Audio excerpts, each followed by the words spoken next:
What's up, you guys? So in this video, I'm going to show you exactly where you can actually go to buy meat and also the places to not go to buy meat. So that's really important. I highly recommend watching this all the way through because I'm going to go through 4 options of where you can buy meat and where you shouldn't buy meat and what that looks like for you based off of starting this new lifestyle and this new approach for yourself. So I'm really just trying to share the best approaches to this lifestyle that I think will benefit you and all of us in breaking out of this matrix and this program that we're stuck in, which we are stuck in this program of companies that are selling us content and food and information that are just there to generate profit. They're not necessarily the best for us. I hope you guys like this video.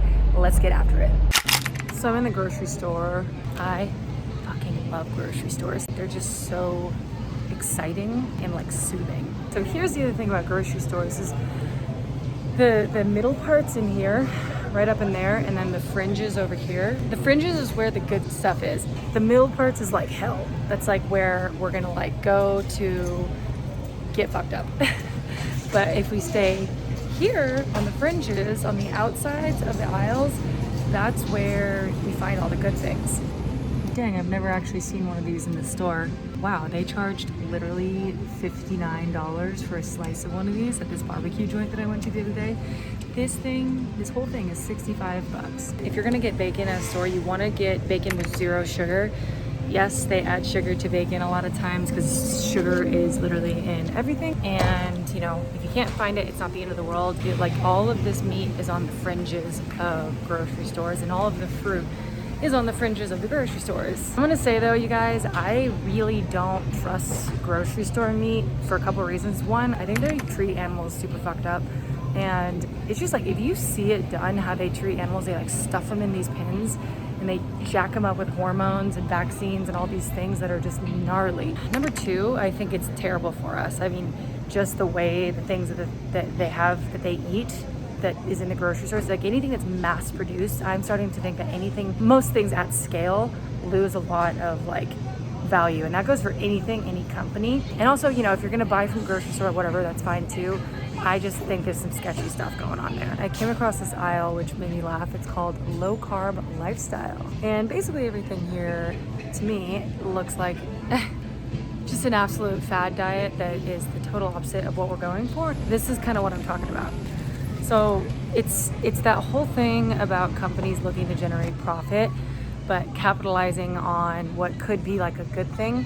And I'm not gonna pretend like I'm this perfect person who never eats sugar. I eat sugar here and there. I'm not like a no carb, anti-carb person, but I have experience for myself, you know, how eating carnivore or animal-based, AKA getting away from anything that's like a fad diet, getting away from anything that's like packaged and all those things, how that can affect me. The fad thing being like keto or anything that's like got a name to it, which I realize carnivore and animal-based do. But even then, it's like we just have to get toward whole food with like, I mean, all of those ingredients that were in that box, it makes no sense. We're trying to get to things that have like one ingredient, and that's the food itself, like meat, you know, that kind of thing. And lo and behold, we have an entire aisle of companies that are just doing keto-friendly things, and it's just making people feel more hungry, and it's creating a lot of inflammation in people. It's creating sugar addictions and all those things that basically are the problem. Here's the other thing that I used to be obsessed with getting: protein shakes and stuff. I used to literally live by these. I would have them as like a meal replacement, and my sister was always right. She was like, don't drink those. That's bad for you. They're loaded with all this crap. And I never listened. I never cared because they tasted pretty good and they were pretty filling and they were loaded with a lot of protein.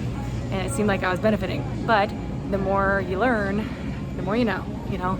And frankly, she was right. They kind of spike your insulin. If you have it here and there, it's not the end of the world, right? But for me, I just noticed that my health has improved so much and my feelings of anxiety have decreased dramatically and all those kinds of things since getting this shit out of my life and just sticking with as much whole food as I possibly can and keeping it kind of like simple like that. Literally, there is not one piece of food in this entire aisle that can really be considered food. And this is what is in gas stations, and this is what we all grew up eating, with popcorn, chips, and all this shit. Not hating on it either. I love it. I eat it now and then. I'm not perfect. I'm not trying to create this persona of me that's like, I never eat anything but ever like meat. Think about how this stuff affects our mind, our body. It's like no wonder everybody's so anxious and depressed. And this is like the stuff that we give our kids. We're gonna get some meat at a butcher store. So I've never been here before, but you can do this at your area that's like closest to you. Like before I'd never set foot in a butcher store, so it feels kind of weird. Okay, and just as quickly as I said that, I'm eating my words. That was definitely not the butcher shop that I'm looking for. I'm looking for like, you know, meat that you buy, things that you buy to then cook. And I think that was more of a restaurant vibe. So, okay, ditch that. We're gonna put it again. I'm putting in meat shop on my map here to find what we're looking for. So let's see. We are in business, baby. I've always wanted to come here. It's called Hudson's Meat Shop. What are you looking for? It's just like raw meat for like bulk purchases and things like that, you know. Are you looking for like ground meat? Yeah, any of that. I've got ground meat, I've got steak. Ground meat, steaks, you got all of it? Cool. Yeah. Okay, so she didn't want me to film her in there, which is fair. So I'm just gonna give you guys the recap. All locally raised food, meaning beef, chicken, pork, like everything. They do have fat trims and it's like $1.75. You can also buy tallow, which is what I typically do, which you like just have in a jar and you freeze for later. They don't sell that. But all of this stuff here is locally raised. I don't know if it's regeneratively raised farms. I highly doubt it, but they have literally everything. You can buy everything. You can buy cases in there too. So I don't really come to the butcher a ton because I don't feel like I can get enough food for the price that I want from it being from a regenerative farm, but it is an awesome option.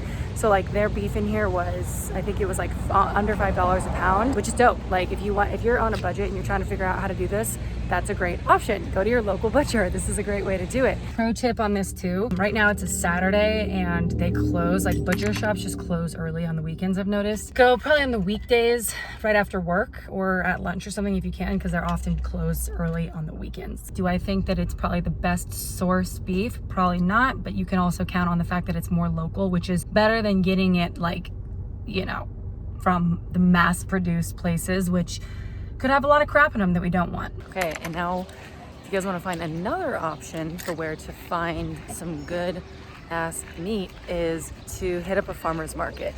So the reason that farmers markets are good for finding meat is you can find the local farmers, which is honestly what I think is the best option for people, to find local farmers, especially the ones that have regeneratively raised animals and farms and all that kind of stuff.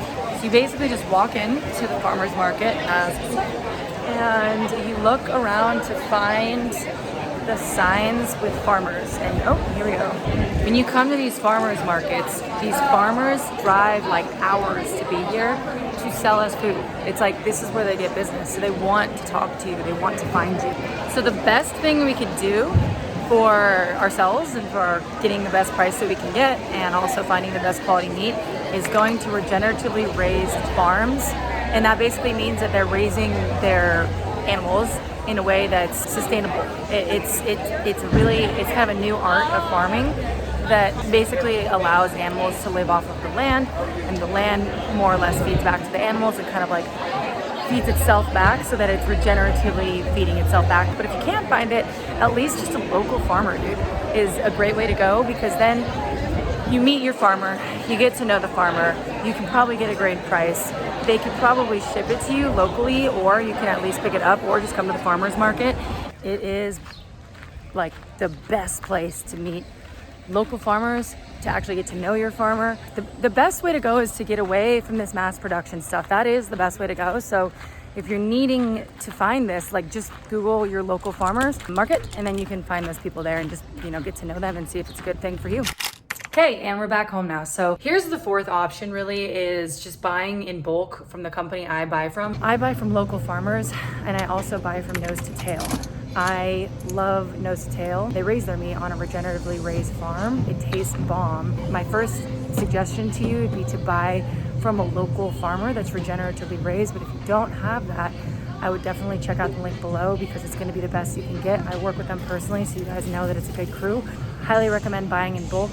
You get a discount also when you put in the promo code. They ship out to people all over the country if people don't have access to that. That's an option there. What I'm gonna say about this is, you know, a lot of people that are like talking about stuff online, they only share one option of where to purchase because a lot of times they want you to buy through them because then they make money from it. If I were to be honest about what I think would make me the most money, it would be to just give you guys that one option of buying from the company called Nose to Tail, and that's who I buy from. But the problem with doing just that and sharing that is that then if I did that, I would just be the exact same as every other company out there that's not necessarily doing the best thing for the land or the people or the businesses or the animals. They're just trying to make money. So speaking super candidly about this, I'm giving everybody these 4 options because I think that these options are going to help people live the best lives and save the most money and help the animals live the best lives that they can possible. And I personally don't believe that mass producing meat at scale is actually effective.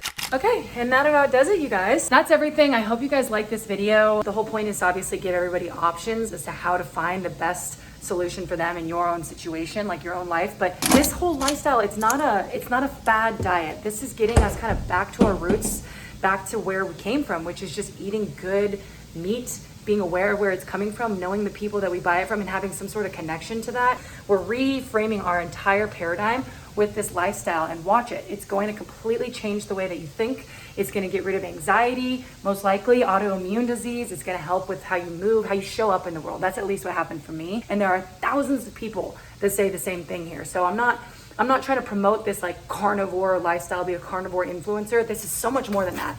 This is about reinventing our realities by choosing more intentionally the food that we put in our body or that we don't put in our body. So I really hope this helped you guys. I know this can get a little bit confusing. If you guys have questions or comments or anything that's worked for you or a local farmer that you want to promote that's in your area, drop the link below. Then we can all kind of have this together in our community and help each other out. So if you guys like this video, please like it so people who might need to see it can see it through the algorithm. If you have comments, questions, again, drop that down below. I love talking about all things human optimization, exploration, and life hacks. Let's talk about all that kind of stuff, so go ahead and subscribe if you're into that. I also have an Instagram and a Spotify channel. Spotify is where a little bit even more direct information is, wink, wink, on there. Go ahead and follow me on Spotify or message me on Instagram. It's lknight__h. A lot of people talk to me on there for like private questions and stuff like that. So appreciate you all so much. I appreciate every single one of you, and I'll see you guys on the next one. See ya.